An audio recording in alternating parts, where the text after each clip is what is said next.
Hi, and welcome back. My name is Roxy. I go by Goldbutnoglitter on Instagram, so in case I didn't mention that last week, you can also check all these out on Instagram as well. Goldbutnoglitter, same name as the YouTube channel. So last week I did mention that I was going to introduce my art desk, and I never did. So this is my whole studio setup. So that is my laptop right there. It's old. It's definitely working with, I'm working it. I'll need to get an update soon, but he's been my buddy for about 5 years and he hasn't let me down too often. It's so. He does really good. And then I watch TV on this too, but I mainly use this as just another screen for my laptop. I mean, I just use my laptop for Netflix and all that stuff, and it just shows up on this guy. So it also allows me to see what I'm painting a little bit more clear. So over here, that's my printer. I mainly use that for music stuff. I don't print too much art stuff. But if you pull this out, okay, that's my gaming controller. But I'm gonna pull this out. This is my Wacom.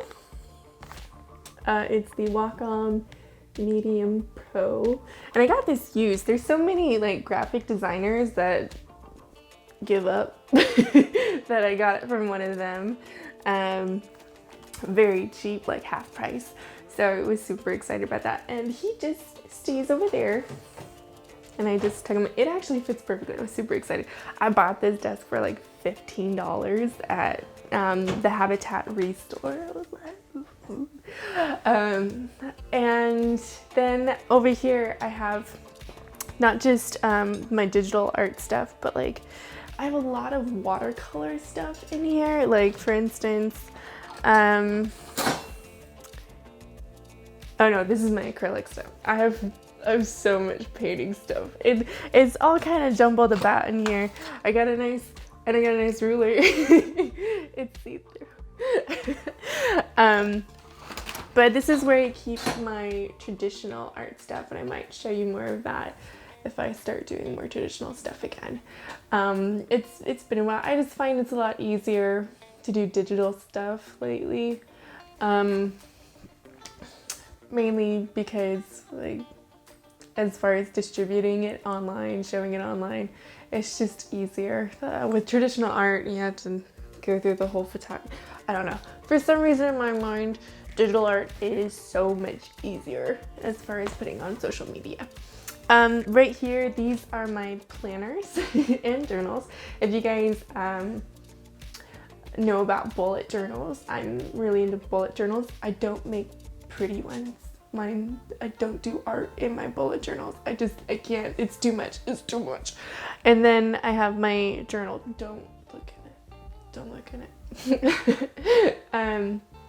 And up there in the corner, you can see my library. The majority of it is like how to be popular on social media. I don't think I've read half of them though, but it's like my wishful library.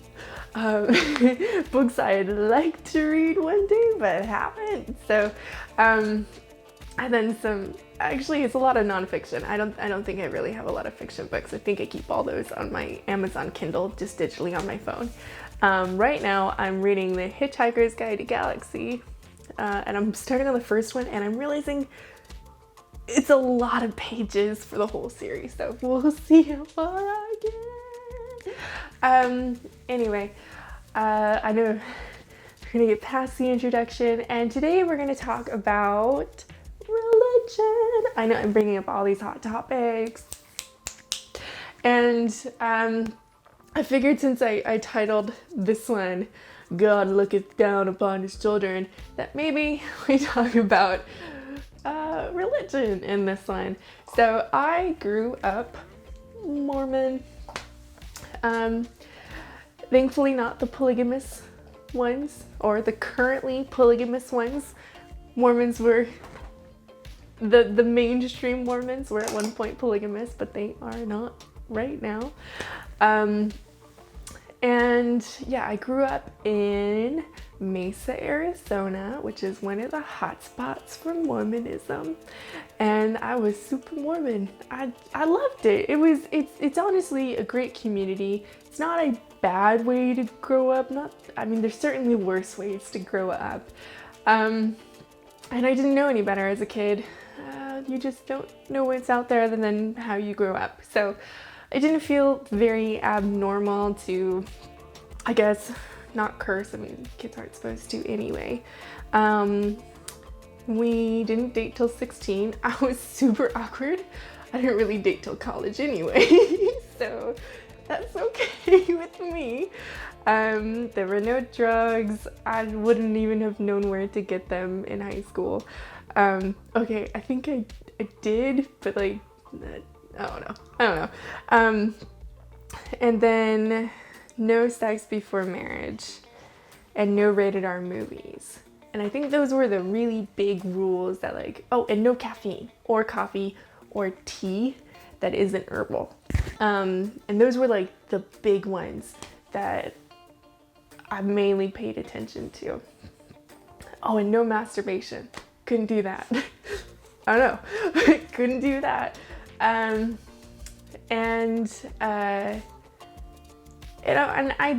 believed in God, and I felt like I had a very strong belief in Mormonism, and I did like the community. They have a great singles community in Mesa. Holla to anyone from Mesa that's watching this. Single buddies. And going to Arizona State, there was a huge singles Mormon community, and they like to party, man. Party as much as you can without alcohol, raving it up on that Coke. No, not even Coke, that's caffeinated, on Sprite. So, New Year's was like all the rage. I'm currently not Mormon anymore, as you can see by my tattoos. Oh, that's something you're not allowed to get either, tattoos or piercings. And I used to have green hair. I'm currently going natural for the sake of my hair because it's so damaged. Yeah, not Mormon anymore. And so that transition happened when I moved out to North Carolina. And it had more to do with me kind of like, I always felt I was a good Mormon, but like I always felt like I could do better. There was that guilt that, oh, you can do better, you can do better, you can do better. Like that was always a thought in the back of my head. I need to be a better Mormon. I need to be a better believer in God. And I was determined to be a better believer in God. And so one of the things that you can do to be a better Mormon is to get your endowments through the temple. Now this is something you can do if you go on a mission, or if you get married, or if you are old enough in your 20s and you talk to a bishop and you let them know that you're ready to go through. And I was kind of in the position mid-20s, I think it was 23, so this is like, no, it had to be 25. This has been like 3 years or so that I've been out of it. And I was at the point where I'm like, I need to be in or I need to be out. I was starting to get, like, all my friends out here weren't Mormon, and I was starting to do things that probably weren't okay. That caffeine. It's gonna get you. And so I was like, I need to be full in or I need to be out. I couldn't do the halfway thing. So I went through the whole process, talked to my bishop, and eventually went through the temple.